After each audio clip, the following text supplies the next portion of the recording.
Alhamdulillahi Rabbil Alamin. Wassalatu wassalamu ala rasulillahi al-amin. An badenw, o balimakɛ don a n'aw badenkɛ Aboubakry Yacoub Doucouré, secrétaire chargé de la jeunesse du Haut Conseil islamique, président du mouvement patriotique pour le Mali. An kun ye layidu d'aw ma k'a fɔ n'Ala sɔnna ma min ye ko min kɛra n'o ye an ka alimami dɔ ye, alimami min alimami dogolen tɛ a dɔnnen don, n'o ye an ka diinɛ ɲɛmaaba dɔ ye, n'o kun ye au conseil islamique secrétaire général adjoint, ayiwa n'o kun ye Rabitatu Duatu, n'o ye ligue des prédicateurs o membre dɔ ye, wa fana espace d'interpellation démocratique o commission o membre juris kunu, a kun bɛ o conseil représenté o kɔnɔ. Maaba don, maa dogolen tɛ jamana in kɔnɔ ani jamana in kɔ kan, diinɛ lasela don. Institut islamique belebeleba min bɛ Mali kɔnɔ, ale kun ye o ɲɛmaaba ye, n'o bɛ Misira Madinɛ kura kɔnɔna la, n'o tɛ maa wɛrɛ ye, n'o ye an karamɔgɔ, an fa an'an balimakɛ Abdulaziz Yatabari, Ala ka hinɛ a la k'a dayɔrɔ suma. An ye layidu d'aw ma k'a fɔ o koɲɛ in n'Ala sɔnna ma aw tɛna to kunnasiri la o ko la. Ni ko minnu b'a la an na to ka bɔ kuma kelen kelen k'aw kunnafoni o koɲɛw la, parce que nin ye maliden ɲuman bɛɛ lajɛlen ka ko ye, nin ye silamɛw ka ko ye, nin ye danbetigiw ka ko ye. O la maa kelen ko tɛ, bɛɛ ka ko don. An ye kunnafoni minnu sɔrɔ ko in kan ani wulikajɔ minnu bɛna kɛ don nata la, an b'o lasew ma. A fɔlɔ, an ye jateminɛ dɔ kɛ ko in kɔnɔna la. An yɛrɛ ka jamana fanga o ka taabolow la nin ko in minɛ cogo la, min ni o ma bɛn, an bɛ maaw hakili jigin o la, ka fanga yɛrɛ ka kangarida kɛ, u ka u kɛcogo dɔn. Nin t'a siɲɛ fɔlɔ ye kow bɛ ka kɛ jamana in kɔnɔ yan, an ka diinɛ ɲɛmaaw kun kan. Fanga b'a kow minɛ cogo min na, u b'a langali cogo min na, o tɛ sɛbɛ ye, o tɛ ɲuman ye, o t'a kɛcogo ye, o t'a langali cogo ye. An y'a ye k'a fɔ Abdulaziz Yatabari t'a la, an ye kibaruya caman mɛn min b'a jira k'a fɔ i b'a fɔ ko règlement de compte don au conseil islamique maaw yɛrɛ ni ɲɔgɔn cɛ, règlement de compte don diinɛmaw ni ɲɔgɔn cɛ, ka essayer ko maaw u bɛ maaw lafaamuya o la. O waleya min kɛra o ma bɛn. O kɔfɛ dossier min nana tabali kan, n'o ma dogo maa si la, n'o tun bɛ wele ko ESE, éducation sexuelle complète, ni Fadilatul Imam Mahmoud Diko, Ala ye ko in kɛlɛ ta k'a don ale de tɛgɛ kɔnɔ, wa a ma Ala janfa, a ma silamɛw janfa, a y'a kɛlɛ kɛ i b'a fɔ a ka di Ala ye cogo min. O ko in waati min ni gouvernement seginna kɔ, waati min ni jamana ɲɛmaa yɛrɛ seginna kɔ, u y'o fana ko in ta k'o communiquer cogo min, k'o lase maaw ma cogo min, ce n'était pas honnête. U m'a kɛ laadiriya kɔnɔna la. Diinɛ tɔnw de sigila fɔlɔ o conseil islamique kɔnɔ, diinɛ tɔn bɛɛ, u kun ye minnu ayiwa bila sirakan, sira min n'o ye k'a fɔ ko ka commission sigi. O diinɛ tɔnw de tilala ka fara ɲɔgɔn kan k'a fɔ u tɛ commission ko la tugun, wa fana u tɛ fɛ da yɛrɛ ka don nin ko in na tugun. kɔrɔjigɛniya ko olu data la u tɛ don commission kɔnɔ wa u bɛ fɛ a ko ka bila pewu silamɛ tɔnba ninnu bɛɛ sigira o conseil kɔnɔ ka bɛn o kan k'a fɔ u bɛ lettre kɛ k'a di Cɔrɔnɔ ma k'a lase jamana ɲɛmaa ma u ye Cɔrɔnɔ wele k'a fɔ a ye ko bon nin de y'an ka bɛnkan ye Cɔrɔnɔ ko bon sini n b'aw reçoit a ye na 15 heures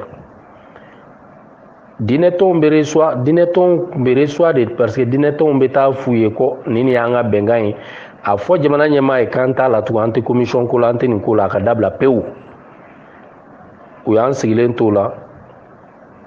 ka contre coup kɛ n'o ye ka bɔ ni kunnafoni ye ko jamana ɲɛmaa yɛrɛ ko k'a bila la pewu donc ka tila k'o kunnafoni ta k'o kɛ i b'a fɔ o ye jamana ɲɛmaa o y'a ka kunnawoloko ye o y'a foliko ye o ye jamana ɲɛmaa ka ko de ye min ye chapeau ye k'a sigi a kunna non donc un gouvernement sérieux dans un état sérieux o tɛ se ka kow minɛ nin minɛ cogo la waati min ko yɛrɛ bɛna nɔgɔya u bɛ kow minɛ cogo la min bɛ a to dɔ bɛ fara gɛlɛya tɔ kan fo ka na se Abdulaziz Yatabari ta ma o juguyara n'a bɛɛ ye cogo di ministère de la sécurité kuturu lakanda ministriso o yɛrɛ ye déclaration officielle min kɛ o déclaration officielle kɔnɔ a bɛ taa assassin drogué un bandit un délinquant o ka drogue ta kan a bɛ t'o de ta k'o don déclaration officielle kɔnɔ déclaration min a bɛ bɔ jamana yɛrɛ tɔgɔ la wa n'a bɔra fana diɲɛ bɛɛ lajɛlen b'a lajɛ jamana wɛrɛw bɛ o de lajɛ parce que o de ye jamana yɛrɛ ministreso min bɛ lakanda ko kunna o y'o ka déclaration ye a bɛ se ka t'o ka hakilila n'o ka kumakan ta ka don o kɔnɔ cogo di a dun b'a dɔn a ye mɔgɔ de faga a ye min faga o tɛ nin na tugun k'o ka kumakan don a kɔnɔ min yɛrɛ ye fagali kɛ n'a bɛ ka manamanakanw fɔ k'a yɛrɛ bɔ k'a essayer a ye min faga k'a bɛ tɔgɔcɛnw lase o ma jamana yɛrɛ ministriso bɛ ala minɛ a ka déclaration kɔnɔ ka t'o ta k'o don o kɔnɔ o bɛ mun yira n'an ma miiri an b'a fɔ k'o ye complicité de ye u jɛmakan don dɔ bɛ fagali kɛ a ye min faga a ye tila k'o accuser ka kuma jugu ta k'o lase o ma jamana yɛrɛ ministriso bɛ tila k'o sɛbɛn a ka déclaration officielle kɔnɔ k'a sɔrɔ enquête ma kɛ enquête ma ban kuma min n'a fɔra maa min sara a bɛ se ka kɛ tɔgɔcɛn ye ka ɲɛsin a ma yalɔ nin ko ninnu tiɲɛ yɛrɛ la an t'a dɔn jamana in yɛrɛ bɛ ka mara maa minnu fɛ tugun u bɛ jamana in u bɛ mun kɔ u bɛ mun laɲinina mun b'u kɔnɔ an t'o dɔn tugun donc remarque ka ca dɛ mais n bɛ n jɔ nin yɔrɔ kan ka don n ka kuma tɔw kɔnɔ don nataw la ko wɛrɛw kɛra maa wɛrɛw fɛ ko in kɔnɔ min ma bɛn an bɛna an da se o fana ma o la an bɛ don cɛ in yɛrɛ ka ko kɔnɔ min ye n tɛna a tɔgɔ fɔ yɛrɛ parce que nin yɛrɛ tɔgɔ fɔli ye dɔrɔn vraiment kojugu don bandikɛ in drogue tala in maafagala in assassin in galontigɛla in min ye imam faga n'o ye imam Abdulaziz Yatabari ye ale a bɛ ka kɛ i b'a fɔ ko a n'a hakiliw tɛ ɲɔgɔn fɛ mais an ye jate minɛ fɛn damadama kɛra maa min ni hakili tɛ ɲɔgɔn fɛ a ka gɛlɛ i k'o kɛ fo n'i kɛra fatɔ keguma ye parce que ko bɛɛ bɛ diɲɛ kɔnɔ fatɔ keguma fana bɛ yen e ye ala minɛ fajiri ka mɔgɔ bɛlɛ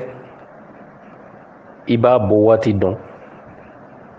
a bɛ taa misiri la heure min na i b'o dɔn a bɛ sɔrɔ cogoya min na i b'o bɛɛ lajɛlen dɔn e y'o bɛɛ dɔn i ka fatoya kɔnɔ mɔgɔ t'a kɔrɔ waati min ka taa cun a kan i y'o bɛɛ jateminɛ dɔn ka taa cun a kan mɔgɔ t'a kɔrɔ waati min kunnafoni yɛrɛ b'a jira k'a fɔ yanni a ka a sɔrɔ fajiri la a ye wulafɛseliw bɛɛ kɛ misiri in kɔnɔ alimami kɔfɛ mais Ala y'a kɛ Imam Abdulaziz Yatabari ma o seli waatiw sɔrɔ Misiri kɔnɔ. O kɔrɔ ye ko tun b'a kɔnɔ depuis o waatiw a bɛ a ka fɛlɛ jateminɛ la a b'a kɛ cogo min. Donc e y'o bɛɛ jateminɛ kɛ e tilala tugun i m'a tigi muru kɛ k'a sɔgɔ sɔgɔdaya kelen tɛ fila tɛ parce que i ka laɲini ye jumɛn ye a tigi yɛrɛ a nin kana bɔ a ko in na a nin ka to a la i ye muru kɛ k'a sɔgɔ yɔrɔ caman k'a sɔgɔ hali an tɛ fɛ ka yɔrɔw fɔ parce que a tɛ se ka langali yɛrɛ k'a sɔgɔ a fan bɛɛ ka fan bɛɛ kɛ wo ye kɔnɔ kɛrɛ filaw kanw bolow i y'a sɔgɔ yɔrɔ bɛɛ. Dɔw ko muru danya 7 dɔw ko k'a bɛ se muru danya 10 ma dɔw yɛrɛ ko a bɛ yɛlɛ o bɛɛ kan yalɔ o fana ye fagacogo jumɛn ye i tɛ fɛ a tigi ka nin i tɛ fɛ k'a nin to a la i b'a kɛ kɛcogo la k'a nin yɛrɛ bɔ a la pewu.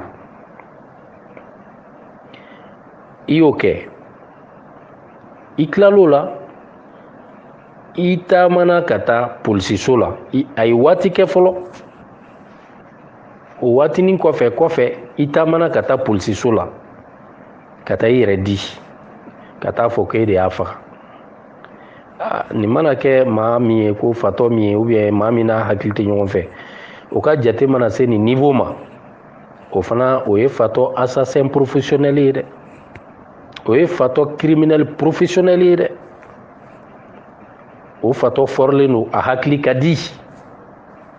Donc fatoya kuma min bɛ fɔla jamana yɛrɛ autorité maa dɔw fɛ k'u b'a don mɔgɔw kunna ko nin n'a hakili tɛ ɲɔgɔn fɛ o fana kuma in a ka dabila. Maa si tɛ ji min n'a nun ye tugun jamana in kɔnɔ. Nin cɛ in hali n'i y'a ye kuma na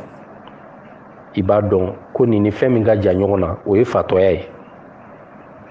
A bɛ kumaw tigɛ k'a balancer k'a bari k'a tugu yen fɛ yen mais kuma ninnu fɛn fɛn n'a b'a fɔ k'a balancer k'a tugu k'a bari kuma ninnu tɛ a bɛɛ tɛ nkalon ye ne balimaw ne ye min jateminɛ kuma ninnu tiɲɛ caman b'a kɔnɔ mais tiɲɛ minnu don a kɛlen don k'a firi a kun kan a tiɲɛw caman turulen don a kun kan de o bɛɛ ye jateminɛ de ye kuma ninnu tiɲɛ caman turulen don a kun kan. Mɔgɔ dɔw bɛ se ka kɛ o y'ale yɛrɛ sara ka nin baara in kɛ mais a b'a yira k'a fɔ i b'a fɔ ko mɔgɔw ko alimami de y'o mɔgɔw sara k'u bila ale la donc tiɲɛ dɔw bɛ sɔrɔ kuma in na mais a kɛlen bɛ ka fɛn minnu a b'a turu a kun kan mais n'a ɲɛɲinina ni diɲɛ ma jɔlen ni tiɲɛ ye a ka ca Ala fɛ nin ko in fɛn caman b'a kɔnɔ hali bi mɔgɔw tɛ min dɔn. Donc k'a fɔ ko cɛ in n'a hakili tɛ ɲɔgɔn fɛ o kuma ka dabila. Min bɛ se ka fɔ dɔrɔn yan'a ka baara in kɛ a bɛ se ka kɛ a ye minfɛn caman ta parce que hali n'i y'a ye i b'a dɔn ko drogue don i b'a dɔn ko joint don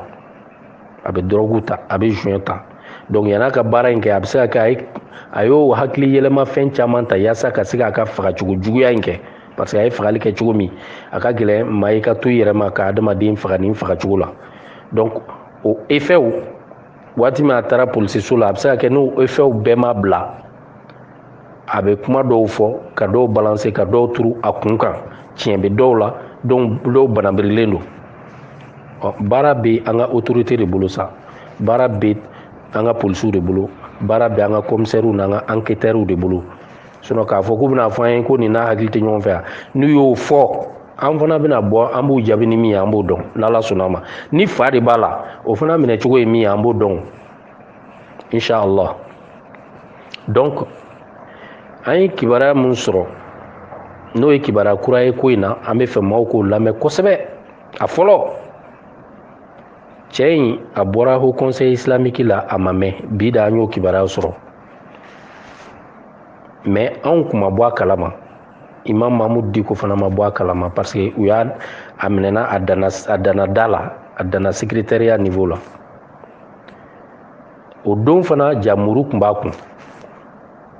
a sigilen de tora da la a bɛ ka manamanakanw fɔ gardien ye an tɛna an da don o bɛɛ la don nataw la o kumaw n'o kan ka bɔ cogo min o bɛ bɔ ten parce que komi ko in ma ban a sigilen tor'o la a ka muru b'a poche kɔnɔ muru bɔra ka bin a kun bɛna wuli muru bɔra ka bin gardien ko muru de b'i kun wa a ko non k'ale ye nemuru feerela de ye ale bɛ pomme de terre feere ale bɛ nemuru feere ale bɛ nemuru ninnu ale bɛ muru de kɛ ka o tigɛ o wɔrɔ ka pomme de terre tigɛ u bɛ muru min wele ko sisiwama dɔn f'a a bɛ datugu ka dayɛlɛ ten o muru ɲɔgɔn de don a kun taara don k'a mago bɛ imam Mahmud Diko la au conseil islamique président ba o kɛra a tɛ tɛmɛ tile 10 kan ni ma fili yan'a ka nin kɛwale jugu kɛ o de ye kibaruya kura ye ko in na bi an bɔra min kalama pourquoi muru kun b'a kun e bɛ taa e mago bɛ imam na k'i bɛ taa kumaw fɔ a ye mais muru b'i kun o ye fɔlɔ ye filanan ye min ye an ka dɔn k'a fɔ nin kamalen a ye kuma min fɔ n'an y'o kuma kibaruya sɔrɔ bi tɛnɛndonya ye a bɛ cellule kɔnɔ u bɛ ka interroger mais a ye kuma dɔw fɔ ye min ma dogo n'a kuma labɔra o de ye k'a fɔ ko fagali ma ban hali bi ko mɔgɔ fagata tɔ ye mɔgɔ 2 ye a m'o 2 tɔgɔ fɔ fɔlɔ fagali ma ban mɔgɔ fagata o tɔ ye maa 2 ye subhanallah donc o b'a yira k'a fɔ a ye fɛn fɛn fɔ ayiwa jalakiliw la ka ɲɛsin imam Abdulaziz Yatabari ma a bɛɛ ye nkalon nin b'a yira k'a fɔ plan dɔ de tracelen don u bolo janfa dɔ de b'u bolo ka ɲɛsin an ka diinɛ ɲɛmaaw ma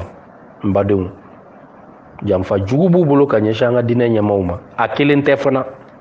n'i y'a ye a b'a fɔ fagali ma ban a tɔ ye maa 2 ye ale dun bɛ kaso la jɔn de bɛ n'o maaw faga sisan parce que ale kɔni bɛ kaso la ye mais jɔn de bɛ n'o maaw faga lala ale de kɛra maa ye min i yɛrɛ saraka Abdulaziz Yatabari k'o faga hali n'a yɛrɛ nin bɛ to a la ka taa yɛrɛ di mais n'a fɔra ko fagali maa fagata tɔ bɛ yen lala maa wɛrɛw fana labɛnnen n'o kama kɛ an t'o fana dɔn donc kuma minnu bɛ bɔ a da ni autorité y'a kɛ fatɔkan ye anw t'a kɛ fatɔkan ye parce que a ye baara min kɛ o tɛ fatɔ baara ye o tɛ fatɔ baara ye tiɲɛnikɛla o kɔni o mana fɛn fɛn fɔ a b'o lamɛn dɛ a b'o lamɛn donc n badenw ko in tɛ ko nɔgɔma ye ko in tɛ tile 1 kɛlɛ ye tile 2 kɛlɛ tɛ tile 3 kɛlɛ tɛ dɔw b'a la ko ka taa cɛ bɔ k'a faga non ni nin fagala sisan o tɛ solution ye fɔlɔ ni nin fagala sisan o tɛ pisi tunnen y'an bolo wa puisque nin ka ko banna o nin kɔni y'a yɛrɛ nin di de fɛn min dira ma ala de b'a dɔn yaasa a k'a yɛrɛ nin di mais komi ale de b'an bolo fɔlɔ n'an y'ale faga mun wɛrɛ tora an bolo yaasa ka ko in tɔ ɲɛ dɔn donc an k'o bɔ jɛ la fɔlɔ ni a kan ka faga o min kan ka kɛ o tɛ bi ye don nataw la ni min kan ka kɛ jamana in yɛrɛ taabolo la pour que ko dɔw ka falen o na fɔ maaw ye o na dɔn o na kɛ donc sisan ko in bɛ yɔrɔ min an tɛna kuma caya tugun n bɛ fɛ ka min fɔ maaw ye o de ye u ka dɔn k'a fɔ menace bɛ yen hali bi nin cɛ in kelen tɛ a kelen tɛ baara la menace a ɲɛsinnen don an ka diinɛ ɲɛmaaw de ma an ka diinɛ ɲɛmaa jɔn bɛɛ tɛ dɛ mais an ka diinɛ ɲɛmaa sɛbɛlamaw minnu jɔlen don ala ta ani kira Muhammad sallallahu alaihi wasallam ka kira sira sanuman ye o jɔyɔrɔ la a n'o defani kama tiɲɛ kan n'u tɛ sɔn faamaw ka ayiwa corrompili ma u tɛ sɔn faamaw ka influence k'u ta k'u bɔ ala ta kan k'u bɔ kira Muhammad sallallahu alaihi wasallam ka sira kan o diinɛ ɲɛmaaw o kɛra maakɔrɔ ye o kɛra denmisɛnw ye o kɛra cɛw ye o kɛra musow ye olu de menacelen don jamana in kɔnɔ cɛ yɛrɛ da ye min fɔ a bɛ selili kɔnɔ a ye kuma bananbirilen caman fɔ mais kuma yɛrɛ min ni mɔgɔ bɛ se ka sɔnni sigi o kan kosɛbɛ o ye de k'a fɔ n y'a faga PDA ko de kama n y'a faga PDA ko de kama mais cogo di kun jumɛn na o kɔni o de bɛ ɲɛɲini sisan donc ni PDA ko don ayiwa hakili tɛ dan mais a kɔrɔ bɛ siɲɛ dɛ jɔnniw de jɔlen don o ko in kɛlɛli la Mali kɔnɔ diinɛ ɲɛmaaw la olu fana dɔnnen don jɔn de jɔlen don o ko in kɛlɛli la Mali kɔnɔ yan olu dɔnnen don n badenw a y'a dɔn k'a fɔ PDA ko filɛ n'o ye homosexualité cɛ fila ka jɛ réseau belebele don réseau min international don a kɔnɔna ka dun fanga de b'u la puissance de b'u la u selen don diɲɛ na u dɛmɛbagabaw de bɛ yen minnu bɛ diɲɛ kɔnɔ hali n'u kelen bɛ yɔrɔ dɔ la u bɛ couverture sɔrɔ u bɛ dɛmɛ sɔrɔ k'u protéger ni sira bɛɛ ye o maaw n'u wulila u ka agendaw o appliqueli la baara wulila dɛ baara wulila n bɛna kuma surunya ka kuma kun cɛ ni yɔrɔ min ye o de ye k'a fɔ an ka dɔn ni maa o maa bɛ fɛ nin ko in kɛlɛ ka wuli ka jɔ kɛ n'an ye maa maa bɛ fɛ nin ko in histoire bɛ n'a langali don dɔ la a ka fɔ k'i yɛrɛ ma sigi k'i bolo croiser i kɛra cɛ i kɛra muso ye o i kɛra denmisɛn i kɛra mɔgɔkɔrɔba ye o a bɛɛ lajɛlen an k'an tɛgɛ di ɲɔgɔn ma an k'an tɛgɛ di ɲɔgɔn ma an bɛna an ka nɛgɛjuru sira di maa minnu bɛ fɛ ka u tɛgɛ d'an ma nin ko in wuli ka jɔ la parce que baara tɔba bɛ sira la ka na an mago bɛ kamalen kɛnɛmanw na an mago bɛ kamalenw na limaniya bɛ minnu na an mago bɛ kamalenw na minnu olu bɛ sɔn ka u yɛrɛ kun k'o di u bɛ sɔn u bolofɛn k'o di k'u nin di k'u joli di minnu olu bɛ sɔn ka kari tiɲɛ fɛn bɛɛ kɔ yaasa ka jɔ ni jɔbagaw ye diinɛ ɲɛmaaw la yaasa ka jamana in sauver nin ko ninnu n'a ɲɔgɔnna kɔlɔlɔw ma yaasa ka silamɛya sauver an mago b'olu la o kɛra tɔnw ka siraw ye o kɛra maaw yɛrɛ individuellement kelen kelen siraw ye o maaw sera an ma kosɛbɛ tɔnw caman b'a la denmisɛnw ka tɔn o de ka ca ani musow an y'a décider n'Ala sɔnna ma sinikɛnɛ ni o ye araba ye hakili la o bɛ bɛn janvier kalo in tile 23 ma lansara 16h ka ɲɔgɔn dalajɛba kɛ au conseil islamique siège la